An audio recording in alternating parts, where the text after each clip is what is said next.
Assalamualaikum warahmatullahi wabarakatuh. Selamat pagi untuk kita semua, salam sejahtera.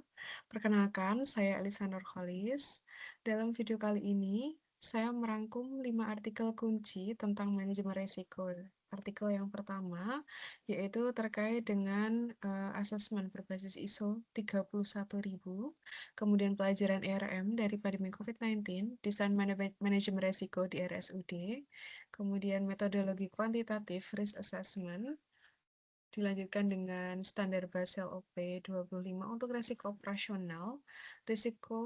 Ringkasan ini disusun berurutan mulai dari latar belakang, tujuan, metode, hasil, dan implikasi praktik. Baik, kita masuk ke artikel pertama, yaitu artikel terkait dengan ISO 31000 Rapid Assessment.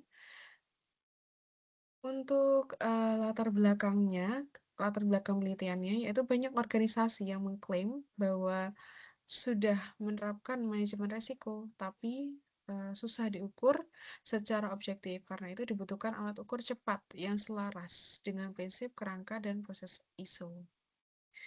Kemudian tujuan penelitiannya yaitu untuk merancang model asesmen cepat sebanyak 43 butir dan model asesmen rinci sebanyak 481 butir, kemudian mengujinya pada 2 perusahaan agroindustri.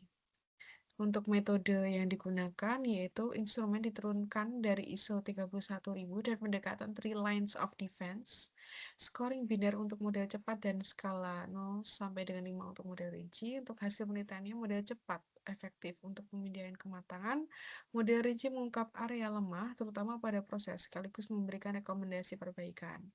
Untuk implikasinya, yaitu menggunakan model cepat untuk screening berkala, dilanjutkan dengan model rinci sebagai dasar action plan, peningkatan yang dibawa sesuai dengan prioritas organisasi. Kemudian untuk artikel yang kedua, yaitu COVID-19 dan efektivitas ERM. Untuk latar belakang dari penelitian ini, yaitu pandemi COVID-19 menguji ketahanan ERM, yang meliputi peta risiko, skenario ekstrim, tata kelola yang gesit, dan kesiapan digital organisasi.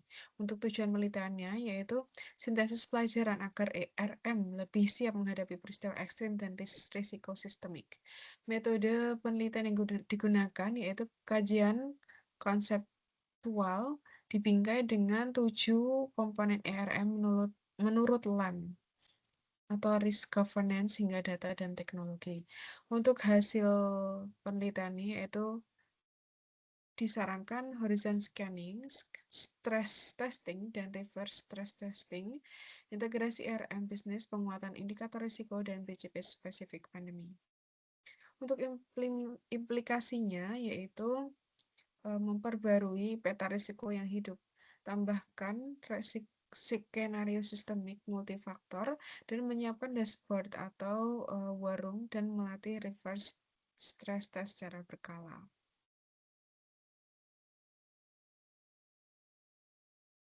Untuk artikel yang ketiga, yaitu yang berjudul Desain Manajemen Risiko RSUD berbasis ISO 31000. Dalam hal ini, latar belakang dari penelitian yaitu di publik itu praktik sering berhenti di identifikasi, sehingga membutuhkan siklus penuh untuk manajemen risiko untuk SPIP dan mencapai good public governance.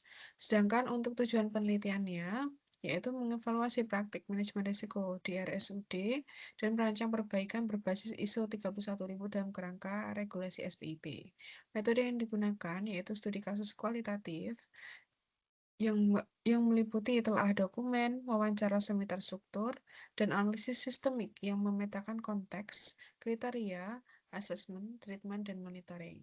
Untuk hasil dari penelitiannya, yaitu terbentuknya risk register terstandar, kemudian kriteria risiko, kejelasan peran SPI, serta rencana perlakuan yang lebih terstruktur, sehingga mengurangi gap kepatuhan. Untuk implikasinya, yaitu institusi melakukan review berkala, tetap menetapkan risk appetite atau tolerance, dan eskalasi ambang batas. Kemudian untuk artikel berikutnya, dengan judul Metodologi Quantitative Risk Assessment Environmental Health.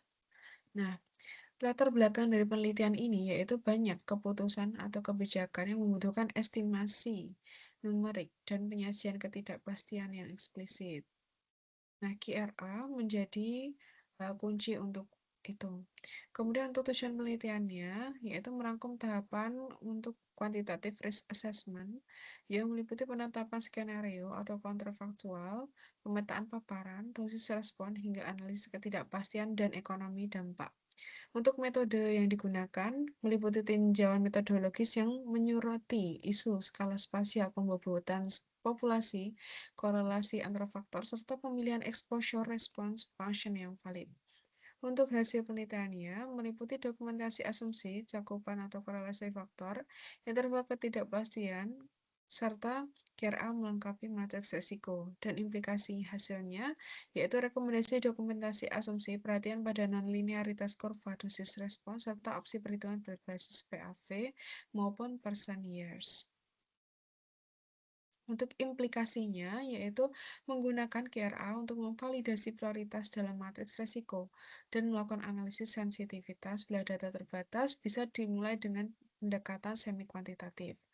Untuk artikel yang terakhir, yaitu artikel dengan judul Basel Framework OP25 Operational Risk.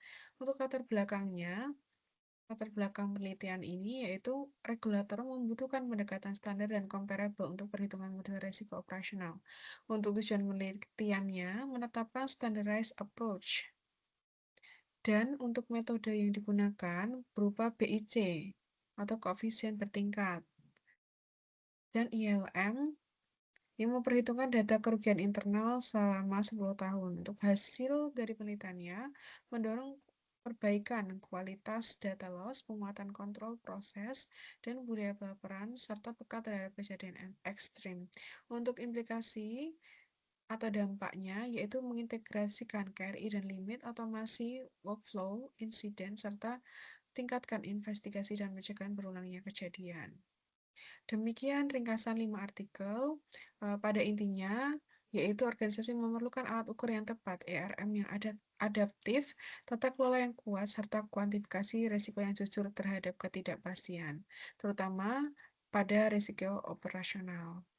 Terima kasih atas presentasi yang telah saya sampaikan. Apabila ada kesalahan, saya mengucapkan mohon maaf yang sebesar-besarnya. Selamat pagi, terima kasih.